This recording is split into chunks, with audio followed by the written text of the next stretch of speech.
bilang bahagi ng makabuluhang pagdiriwang ng kaarawan ni Police Master Sergeant Antonino B. Aquino, Community Affairs and Development PNCO ng Virac Municipal Police Station, ay matagumpay na isinagawa ang isang supplemental feeding program para sa mga mag-aaral ng Igang Elementary School. Ang naturang aktibidad ay naisakatuparan sa pakikipagtulungan ng mga miyembro ng Kabataan kontra Krimen at KK.Virac na nagsisilbing katuwang ng PNP sa iba't ibang programang pangkomunidad.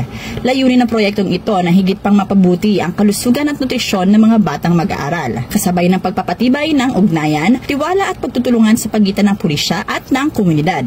Bahagi rin ito ng adhikain ng PNP na ipamalas ang mas malawak na saklaw ng kanilang serbisyo, hindi lamang sa aspeto ng seguridad at kaayusan, kundi pati na rin sa larangan ng pagmamalasakit at pagkalinga sa mga pangunahing sektor ng lipunan. Ang Virac PNP ay patuloy na nagsisikap na maging kasangga ng bawat mamamayan sa paghubog ng ligtas, malusog at maunlad na komunidad.